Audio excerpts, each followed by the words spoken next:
Ataque a mezquita deja 55 muertos en Pakistán. Estado Islámico lanza ofensiva contra ciudad petrolera en Irak. Bélgica captura a 4 sospechosos de terrorismo. Economía de Estados Unidos cerró 2014 con 2.4% de crecimiento. Venezuela condona 52% deuda de petróleo a República Dominicana. Grecia renegocia deuda con Eurogrupo. Sao Paulo racionará el agua si sigue la sequía. Papa ordena instalar peluquerías para habitantes de la calle en el Vaticano.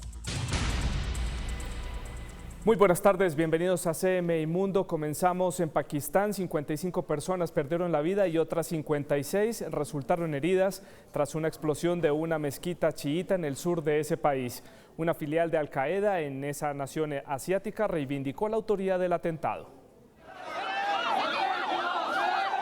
El ataque ocurrió aproximadamente a la 1 de la tarde en medio del tradicional rezo del viernes musulmán en la localidad de Shikarpur, ubicada al sur de Pakistán. Decenas de personas se encontraban reunidas en la mezquita de Imam Bargah cuando un hombre llegó hasta el lugar, dejó una bolsa con explosivos y posteriormente se retiró. Fue entonces cuando se produjo el ataque.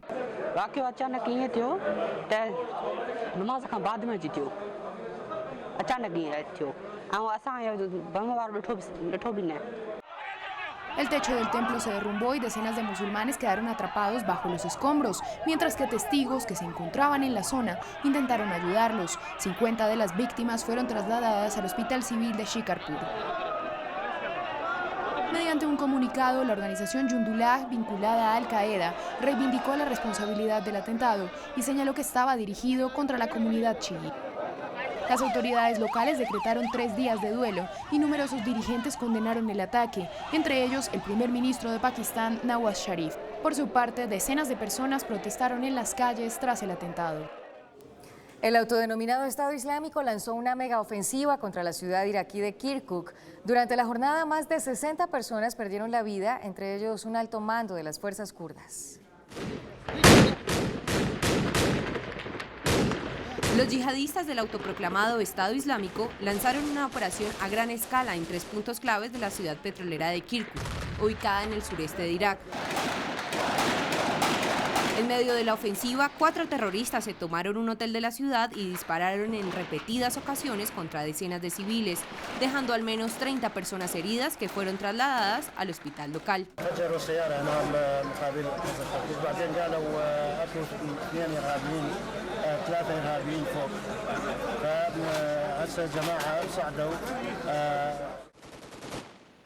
Tras varias horas de asedio, las fuerzas kurdas lograron detener el ataque.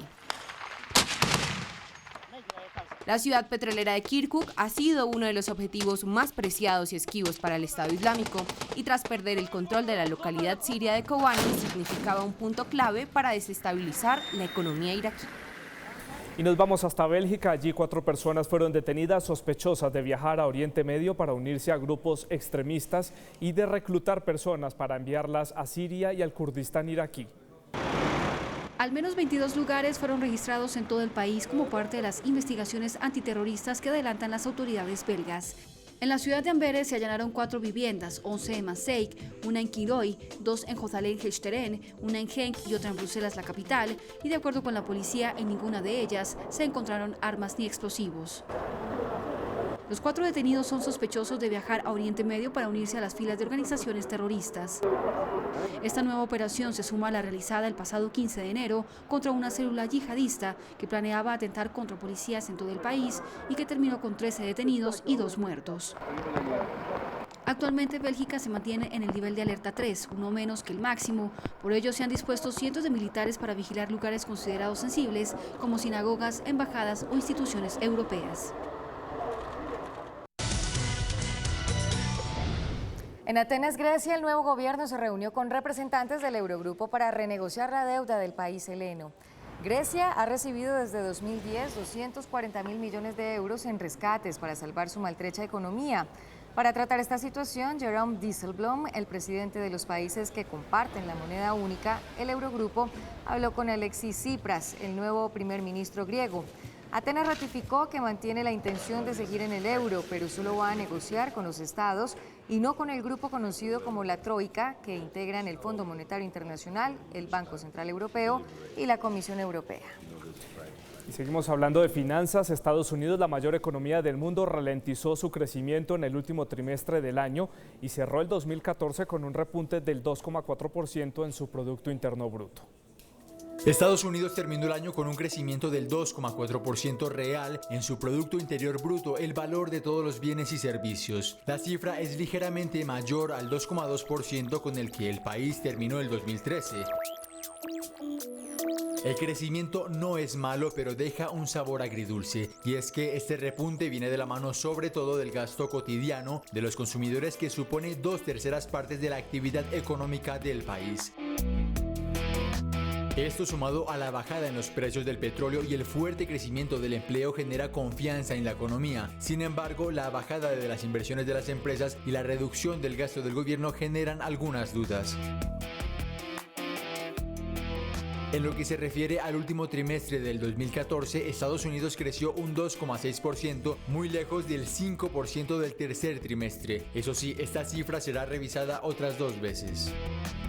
República Dominicana anunció que saldó gran parte de la deuda petrolera con Venezuela al obtener de este país una condonación del 52% de su deuda. Con esto, República Dominicana y Venezuela quedan prácticamente al día, pues el país centroamericano tenía una deuda total de 4.100 millones de dólares con el gobierno bolivariano, y tras la condonación de más de la mitad de esta deuda, los dominicanos pagaron a Caracas 1.900 millones de dólares, lo que prácticamente dejó las cuentas pendientes en cero. El gobierno dominicano había acumulado gran parte de su deuda a través de Petrocaribe, un programa venezolano que provee petróleo a precios de mercado, pero con generosos términos crediticios. Y crece la emergencia en la ciudad de São Paulo, la más grande de Brasil, por cuenta de la sequía que ya hace 5 meses azota a esta ciudad y es la peor en los últimos 100 años. La compañía que provee del vital líquido a más de la mitad de los 12 millones de habitantes de la urbe brasileña ha señalado que si no llueve a partir de abril tendrían que cortar el servicio de abastecimiento de agua 5 días a la semana. El panorama no es muy alentador porque los meteorólogos ya han dicho que no va a llover lo suficiente en las próximas semanas, razón por la que los afectados han empezado a almacenar agua y a aprovisionarse en depósitos. Además de São Paulo, la sequía también ha empezado a afectar a otros estados como Espíritu Santo, Río de Janeiro y Minas Gerais. La justicia de Sudáfrica decidió dejar en libertad condicional a un coronel que asesinó y torturó a activistas negros durante el apartheid desde 1948 hasta 1994.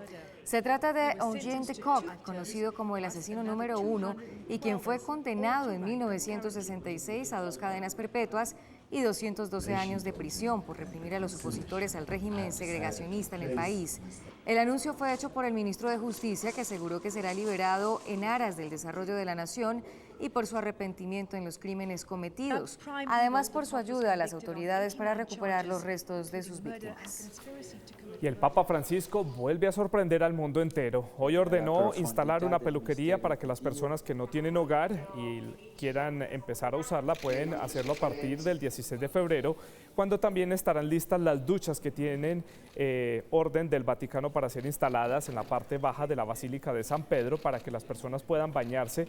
Los cortes de pelo y el corte de barba se harán a partir del lunes, día en que los barberos en Roma tienen descanso. Ellos trabajarán como voluntarios porque cierran sus negocios. La Cruz Roja Internacional expresó su profunda preocupación por la resistencia de varias comunidades en Guinea para permitir la entrada de los médicos y los equipos de control para combatir el brote de ébola. Desde la sede de las Naciones Unidas, el organismo señaló que si no hay total acceso a todos los lugares donde hay contagiados, la enfermedad podría convertirse en un problema permanente. De acuerdo con las directivas del comité, desde que se redujeron los casos de contagio, se perdió la atención internacional que requiere el tema. Sin embargo, eso no significa que la lucha contra el ébola haya concluido. If we don't get full access in Guinea, then we definitely risk that this will become something permanent. And if it's permanent in Guinea, then we know also that it will be in the whole region because there are porous borders and there's a lot of traffic across the borders. Y en más información, el republicano Mitt Romney confirmó que no volverá a aspirar a la presidencia de Estados Unidos en 2016. El ex senador de Massachusetts fue el candidato de su partido para las elecciones de 2012, donde perdió ante el actual presidente Barack Obama. Romney también intentó ser candidato del Partido Republicano en 2008, pero cayó ante John McCain. Ahora asegura que debe dejar lugar a gente nueva de su formación que no es tan conocida como él. Los nombres más fuertes para esta candidatura son el del gobernador de New Jersey, Chris Christie, y el de Jeb Bush, hermano del expresidente George Bush, hijo y exgobernador de Florida. El gobierno argentino rechazó contundentemente que haya una investigación internacional sobre la muerte del fiscal Alberto Nisman.